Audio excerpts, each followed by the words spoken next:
Good morning students. Today I am going to teach chapter 7 परीक्षा examination. जब रिसायत देवगढ़ की दीवान सरदार सुजान सिंह बूढ़े हुए तो परमात्मा की याद आई। जाकर महाराज से विनय की कि दीन बंधु दास ने श्रीमान की सेवा 40 साल तक की। अब मेरी अवस्था ढल गई, राजकाज संभालने की शक्ति नहीं रही।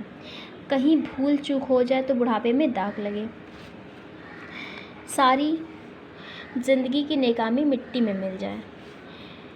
राजा साहब अपने अनुभवशील नीति कुशल दीवान का बड़ा आदर करते थे। बहुत समझाया, लेकिन जब दीवान साहब ना माने तो हार कर एक शर्त पर उनकी प्रार्थना स्वीकार कर ली।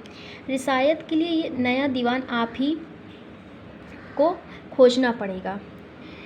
दूसरे दिन देश के प्रसिद्ध पत्रों में यह विज्ञापन निकला कि देवगढ़ के लिए एक सुयोग्य दीवान की ज़रूरत है।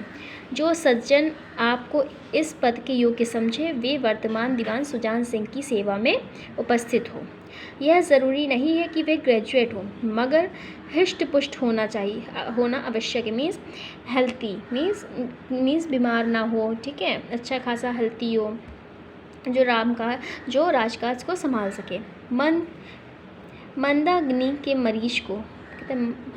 मरीज को यहाँ तक कष्ट उठाने की कोई ज़रूरत नहीं। 1 महीने तक उम्मीदवारों के रहन सहन आचार विचार की देखभाल की जाएगी। विद्या कम परंतु कर्तव्य का अधिक विचार किया जाएगा। जो महाशय इस परीक्षा में पूरे उतरेंगे वे इस उच्च पद पर सुभूषित होंगे। मीन्स जो इस परीक्षा को पास करते हैं वो इस पद पर सुभूषित होंगे, उनको ये पद मिलेगा। इस विज्ञापन ने सारे मुल्क में तहलका मचा दिया, मीन्स हाहाकार मचा दिया। ऐसा ऊंचा पद और किसी प्रकार की कैद नहीं, केवल नसीब का खेल है। सैकड़ों आदमी अपना अपना भाग्य परखने के लिए चल पड़े। देवगढ़ में नए और रंग बिरंगे मनुष्य दिखाई देने लगे। प्रत्येक रेलगाड़ी से उम्मीदवारों का एक मेला सा उतरता। कोई पंजाब से चला आता था, कोई मद्रास से, कोई नए फैशन का प्रेमी, कोई पुरानी सादगी पर मिटा हुआ। पंडितों और मौलवियों को भी अपने अपने भाग्य की परीक्षा करने का अवसर मिला। बेचारे सनद मीन्स होता है, ये देखिए यहाँ पर दे रखा है, सनद मीन्स होता है आपका प्रमाण पत्र, है ना। सनद मीन्स प्रमाण पत्र के नाम पर रोया करते थे। यहाँ उसकी कोई ज़रूरत नहीं थी। नाना प्रकार के अंग रखे मीन्स एक पोशाक, ओके। नाना प्रकार की अंग रखे मीन्स पोशाक और कंटोप पहने लोग देवगढ़ में अपनी सज धज दिखाने लगे। लेकिन सबसे अधिक संख्या ग्रेजुएटों की थी, क्योंकि सनद की कैद न होने पर भी सनद से पर्दा तो ढका ही रहता था। मीन्स प्रमाण पत्र से पर्दा तो एक ढका ही सा रहता था।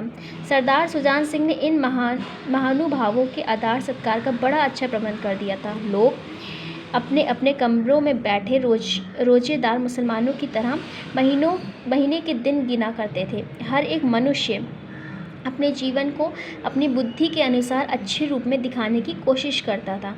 मिस्टर 9 बजे तक सोया करते थे। मीन्स 8-9 बजे तक, है ना, सोया करते थे। आजकल वे बगीचे में टहलते हुए उषा का दर्शन करते थे। मिस्टर बा को हुक्का पीने की लत थी। यहाँ पर लिखा है मिस्टर जो थे वो 9 बजे तक सोया करते थे, 8-9 नहीं। और इन मिस्टर बा जो थे उनको हुक्का पीने की आदत थी।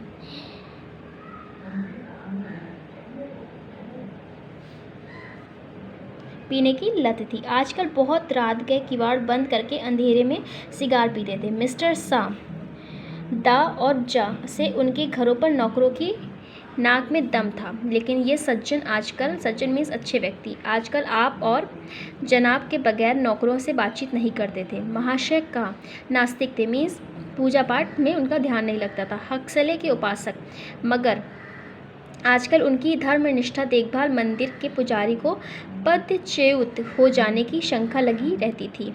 मीन्स अपने पद से ना वो हट जाए।